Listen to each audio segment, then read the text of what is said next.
Hello students. आज हम type 4 कर रहे हैं।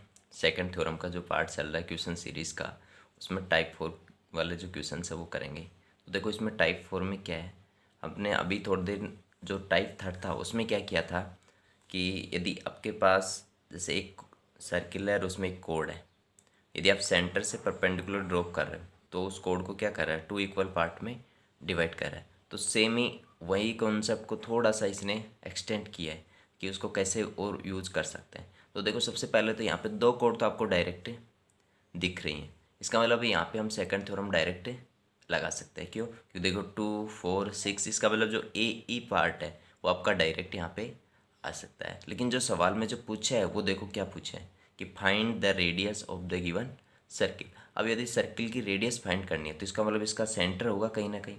तो मान लेता हूँ कि उसका सेंटर ये, जिसको क्या नाम दे रहा हूँ मैं, ओ। अब यदि रेडियस चाहिए तो रेडियस तो क्या होती है, सेंटर से लेके सर्कमफेरेंस पे कोई भी पॉइंट है उसके बीच की डिस्टेंस। यदि मैं ओ को ए से मिलाऊँ तो वो भी रेडियस है, यदि ओ को सी से मिलाऊँ वो भी रेडियस, ओ को बी से मिलाऊँ और ओ को डी से मैच करूँ। तो आपको क्या करना है कि यहाँ पे किसी को भी एक से यहाँ से मैच कर देता हूँ। जैसे मैं ये मैच कर दिया, इसका मतलब ये क्या है आपकी रेडियस। तो इसकी लेंथ फाइंड करनी है। अब जब भी आपने क्लास सर्किल वाले जो बेसिक जो थ्योरी पढ़ी होगी उसमें ये देखा होगा कि जब सेंटर गिवन है और एक कोड गिवन है, तो यदि आपको रेडियस चाहिए तो क्या करोगे, ये तो रेडियस हो गई। तो फिर क्या करोगे, सेंटर से कोड पे क्या करते हो, परपेंडिकुलर ड्रॉप करते हो, तो ये क्या बन जाता है, राइट एंगल ट्राइंगल। और इसमें क्या लगा देते हैं हम, पाइथागोरस थ्योरम। तो इसका मतलब ये तो मिल गया आपको। अब क्या करना है कि सेंटर से जो कोड है उस पर क्या कर दो, परपेंडिकुलर ड्रॉप। इसको नाम दे देता हूँ मैं क्या, आर। अब ये जो ट्रायंगल मिल गया उसमें आपके पास कितनी साइड होगी, ए आर, आर ओ और एक आर है। अब यदि इसमें से आपको कोई दो मालूम पड़ जाए तो आर आ जाएगी। इसका मतलब जो अब मेन पर्पज ये बच गया अपने पास कि ये तो ये आ जाए और एक आपके पास ये आ जाए। तो आप खुद देखोगे जो ए आर है, ए आर एक्चुअल में क्या है, ओ से मैंने क्या किया, इस जो ए बी कोड है उस पर क्या किया, परपेंडिकुलर ड्रॉप किया। तो जब भी हम सेंटर से परपेंडिकुलर ड्रॉप करते हैं किस पे, किसी कोड पे, तो वो उसको 2 इक्वल पार्ट में डिवाइड करता है। इसका मतलब जो आर है वो क्या है, ए बी का मिड पॉइंट। यदि आपके पास ए बी की लेंथ आ जाए तो ए आर की लेंथ आ जाएगी क्या, क्योंकि उसका हाफ हो जाएगी। दोबारा से ध्यान देना कि हम यदि किसी सेंटर से, सर्किल के सेंटर से कोड पे यदि परपेंडिकुलर ड्रॉप करते हैं तो वो उसको 2 इक्वल पार्ट में डिवाइड करें। इसका मतलब यहाँ ओ से मैंने क्या किया, आर, ओ आर परपेंडिकुलर है। तो ये क्या हो गया, आर सेंटर हो गया किसका, ए बी का। यदि ए बी की कंप्लीट लेंथ पता है तो ए आर क्या हो जाएगा, उसका हाफ। तो जो मेन पर्पज है वो क्या होगा अपना, ए आर फाइंड करना। दूसरी बात, हमें ये भी तो चाहिए, चलो ए आर तो आ जाएगी, अब मैं क्या चाहिए, ओ आर। तो ओ आर के लिए मैं क्या करता हूँ, यहाँ पे भी एक परपेंडिकुलर, ये वाली चाहिए आपको। तो इसके लिए ये परपेंडिकुलर ड्रॉप करता हूँ, इसका नाम दे देता हूँ एम। ये परपेंडिकुलर, अब खुद बताओ। अब ये जो परपेंडिकुलर है ओ एम कौन सी कोड पे है, सी डी पे। इसका मतलब क्या होगा कि एम पॉइंट है वो कौन सी कोड का मिड पॉइंट होगा, सी डी कोड का।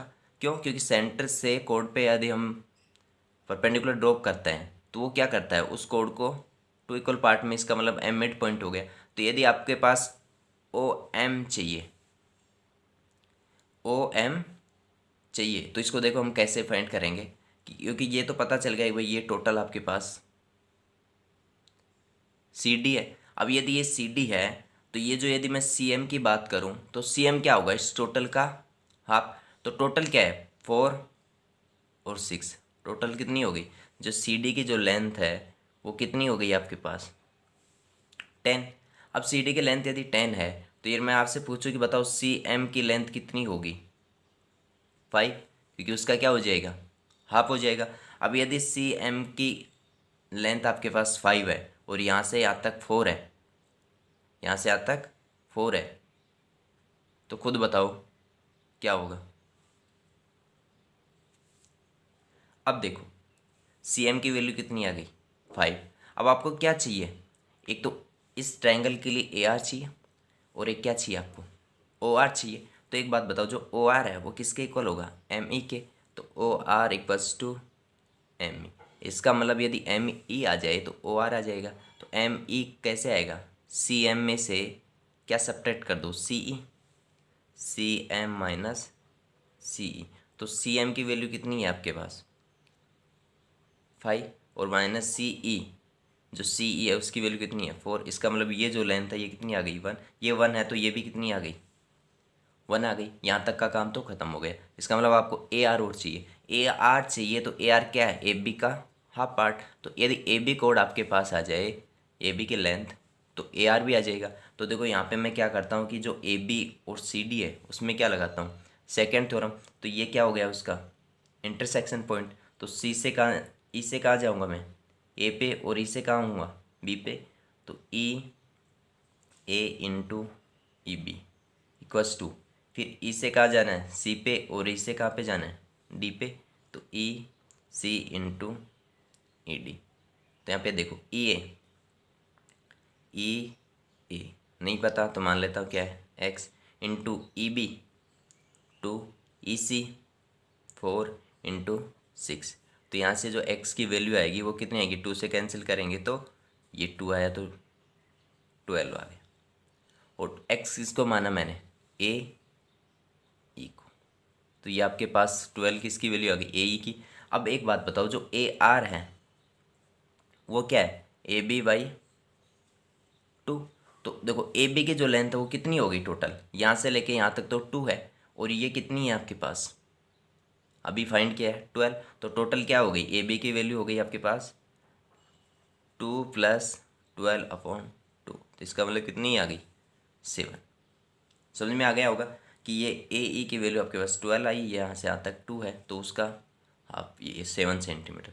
इसका मतलब आपके पास ए आर की वैल्यू कितनी आ गई 7। अब जो ट्रायंगल है आपके पास ए आर ओ, इसमें क्या लगा दो पाइथागोरस थ्योरम लगा देते हैं। पाइथागोरस थ्योरम लगाएंगे तो क्या होगा R square equals to 7 square plus 1 square. तो कितना आएगा 49 प्लस 1, तो कितना हो गया 50। अब यहाँ से यदि वैल्यू फाइंड करोगे तो आर की वैल्यू क्या आएगी R equals to plus minus root 50। ये मैं समझा चुका हूँ कि प्लस माइनस क्यों आएगा। यदि इसको सोल्व करेंगे तो R equals to plus minus root 25 into 2, तो क्या बाहर आएगा 5√2। तो यहाँ से कितनी वैल्यू आई आपके पास दो, एक तो 5√2 और एक -5√2। अब रेडियस फाइंड करवा रहा है, यदि आपसे क्या फाइंड करवा रहे हैं यहाँ पे रेडियस। अब रेडियस नेगेटिव तो नहीं होगी, क्या होगी हमेशा पॉजिटिव, क्योंकि वो क्या एक लेंथ है। तो इसका आंसर क्या आ गया सी। तो आपको इस तरीके से क्वेश्चन में सेकंड थ्योरम को यूज़ कैसा करना है, वो ये एप्लीकेशंस होता है, पूछ क्या आ रहा है और बीच में काम कुछ और आ रहा है। ठीक, तो इसका सेकंड क्वेश्चन और देखते हैं, देखो उसको कैसे करना है। इसमें देखो एक क्वार्टर सर्किल आपको दे रखा है, और ये एक ओ क्या है उसका सेंटर है। ठीक, ओ ए परपेंडिकुलर ओ डी, ये सी, हाँ ये भी ठीक है, ओ डी भी परपेंडिकुलर और सी एच भी परपेंडिकुलर। क्वार्टर सर्किल है तो ये दोनों तो आपस में क्या होंगे परपेंडिकुलर होंगे। फिर देखो सी ई की वैल्यू 5 दे रखी है, ई एच की वैल्यू 2 दे रखी है, ई बी की वैल्यू 3 दे रखी है। इस तरीके से दे रखा है, और आपसे पूछ क्या रहे हैं यहाँ पे रेडियस पूछ रहे। ठीक, अब एक बात बताओ, यदि आपको रेडियस वगैरह पूछ रहे हैं, यदि हमें सेकंड थ्योरम फाइंड करना है तो क्या करना पड़ेगा। देखो खुद देखो कि यदि रेडियस पूछ रहे हैं इसका मतलब या तो मैं क्या फाइंड कर लूँ ओ डी फाइंड कर लूँ, या फिर क्या फाइंड कर लूँ ओ ए फाइंड कर लूँ, या फिर क्या फाइंड करूँ ओ बी फाइंड करूँ। यदि मेरे को ओ बी फाइंड करना है, ठीक, क्योंकि देखो ये कोड यहाँ पे इंटरसेक्ट होते हुए दिख रही हैं, तो यदि मेरे को ओ बी फाइंड करना है तो क्या फाइंड करना पड़ेगा ओ ई फाइंड करना पड़ेगा। ठीक, तो मैं क्या करता हूँ कि यदि सेकंड थ्योरम लगानी हो तो कंप्लीट सर्किल चाहिएगा। यदि कंप्लीट सर्किल चाहिएगा तो मैं क्या कर देता हूँ इसको सर्किल को पहले कंप्लीट करता हूँ।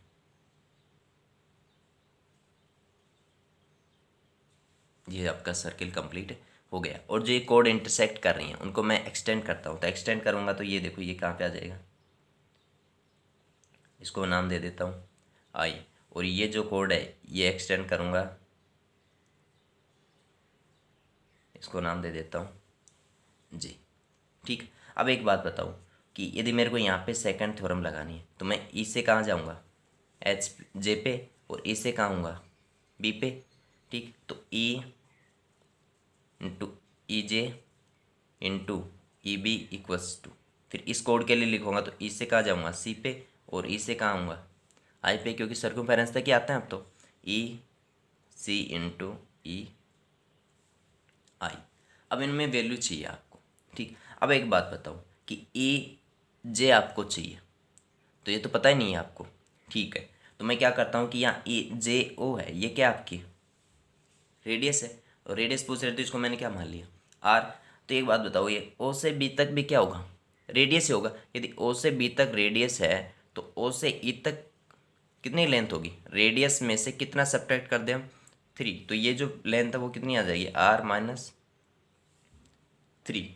इसी तरीके से यहाँ पे देखो ये क्या हो रहा है, ये जो सी आई कोड है, इस सी आई कोड के लिए ये ओ से क्या किया है, सी आई कोड पे परपेंडिकुलर ड्रॉप किया। इसका मतलब सेंटर से परपेंडिकुलर ड्रॉप करोगे तो जो टोटल कोड है उसका क्या हो जाएगा, वो हाफ हो जाएगा। तो एक बात बताओ, यदि सी एच की लेंथ पूछूं मैं आपसे तो 5+2 कितनी हो रही है, 7 हो रही है। इसका मतलब ये पार्ट यहाँ तक का 7 है, तो ये पार्ट भी कितना होगा, 7 होगा। तो ये यहाँ से लेके यहाँ तक कितना आ गया, 7 आ गया।